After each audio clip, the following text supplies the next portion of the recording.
Good evening, hockey fans from around the Nicola Valley. Welcome to the show where you can stay up to date on everything Merritt Centennials, Talking Sense. I'm your host and play-by-play broadcaster for the Sense, Jared Thomas. We're into week 3 of the season now, and we will look forward to the Sense matchups in the Bauer BCHL Showcase this week later in the show.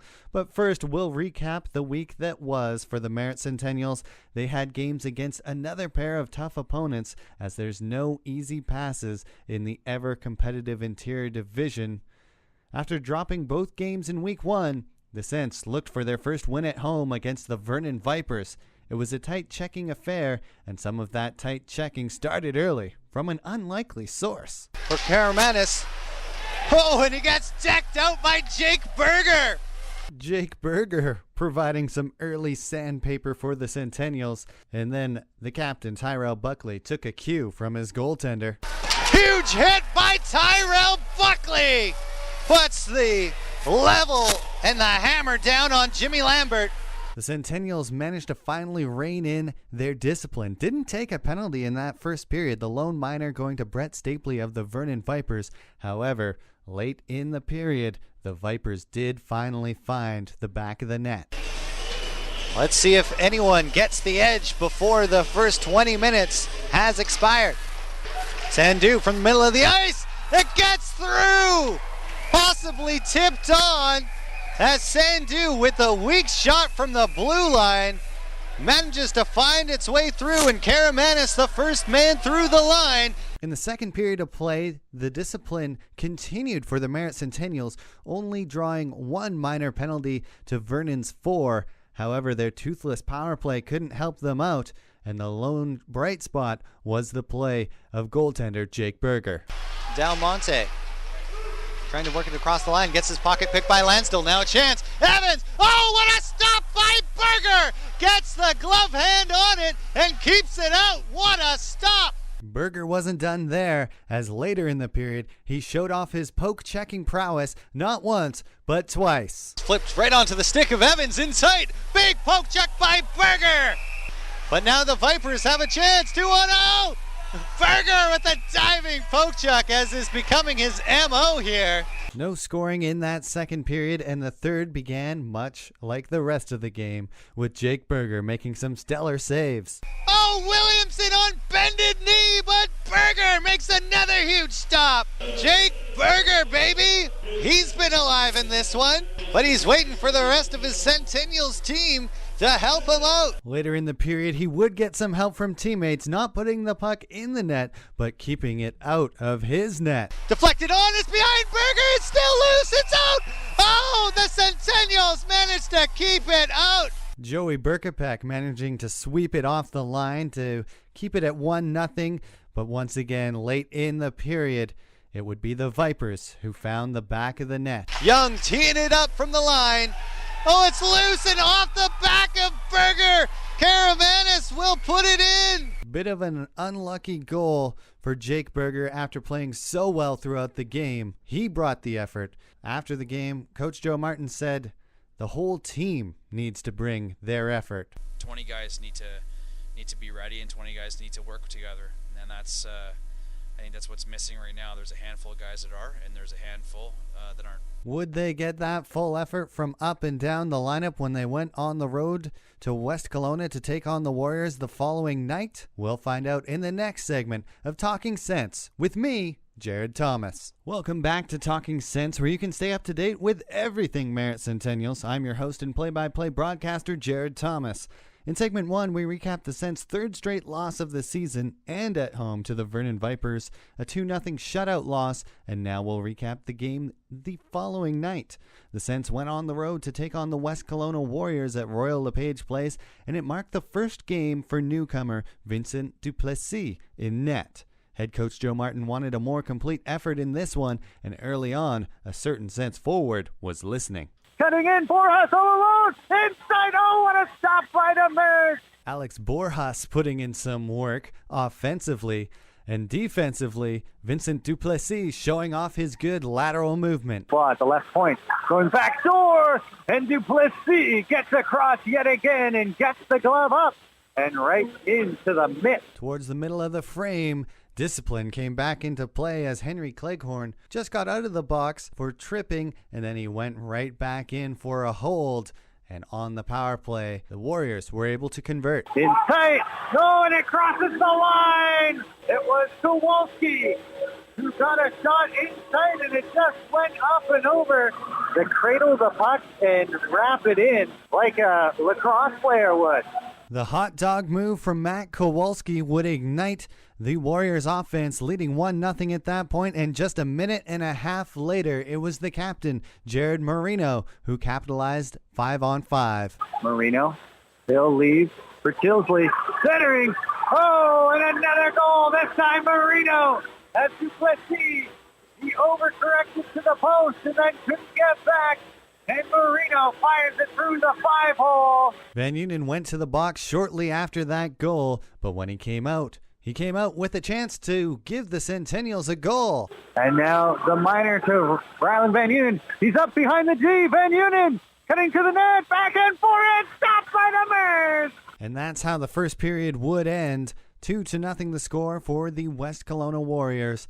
Chances for the Centennials, but Cole Demers standing tall in the Warrior net. With just over 5 minutes gone in the second period, the Warriors managed to capitalize on the counterattack. Now Whitehead comes away with it for the Warriors. Dubois cuts in, Sojak using the defender of the screen, rebound, and Stevenson scores. That was a tough one for Duplessis as Dubois used Forquita as a screen.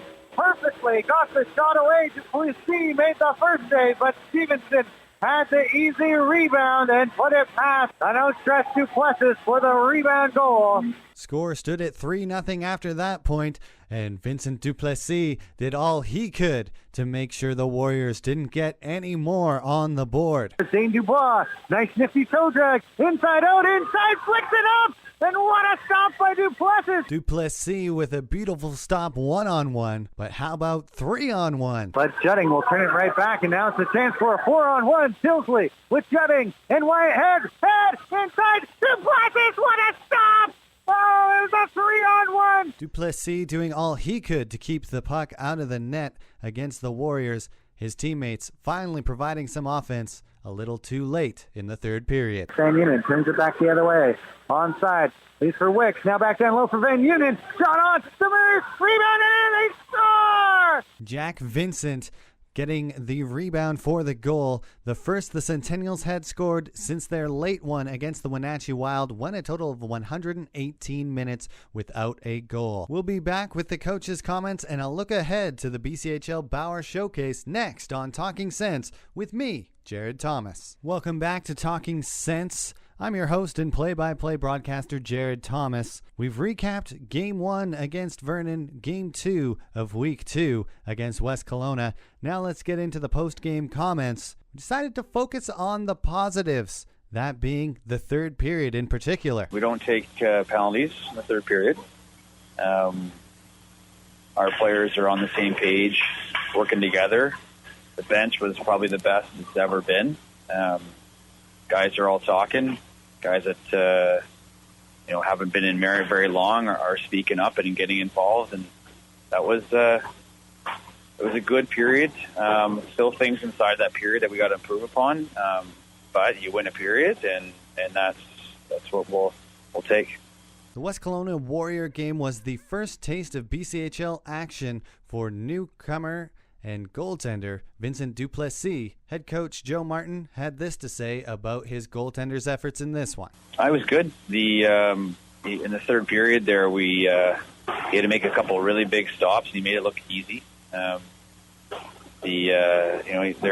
Kowalski's goal, I've never seen that before except on highlights, and I still believe it was a high stick, but it still doesn't give us our 2 points. There's a lot of things that we need to clean up, but just for him, he should be happy with that performance. He was good tonight. Coach Martin has a couple things that he'd like to address before the team goes on to the BCHL Bauer Showcase. I'm getting sick of talking about it with the discipline. We have players on our team that spend more time in the box so far than they have on the ice. And the Stocky line has been exceptional, but unfortunately tonight they have to kill every penalty too. and that takes away from their game and what they can do. The Zach Zorn and Schneider are, it's got to be hard on those guys. The amount of ice time that they're logging on the penalty kill is about half their ice time in the game, and it's again, in the third period, it was positive where that didn't happen. And everything has a ripple effect, and Coach Martin highlighting it there. Your best players, they're out on the penalty kill as well. Arguably the best offensive line of Zorn, Stocky, and Schneider, all the best penalty killers, that's eating up their ice time. They need to be used in an offensive situation, not killing penalties.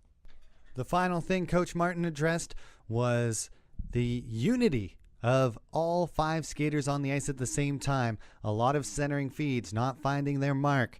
The players need to start thinking as a unit. Overall, 5 guys are on the ice are not together, and that's what needs to improve. I mean, we don't want to go down there and be embarrassed about on how we work. It's the third week of the season. We should be together in what we're doing. And I saw it in the third period. So at least they showed me that it's there, and we have to build from that. The Centennials and fans will look ahead to the BCHL Bauer Showcase, which will be hosted in Chilliwack this season. The Cents will face the Langley Rivermen on Thursday, a 1 p.m. start, and then the Prince George Spruce Kings on Friday, a 10 a.m. start. So get ready for some daytime hockey on Q101. The showcase is an opportunity for players to display their talent in front of hundreds of scouts from across North America. And it's an easy way for scouts to see players from every team in the league. Let's hope we see a couple Cents wins this week in Cents hockey. For Talking Cents, I'm your host, Jared Thomas. Go Cents, go!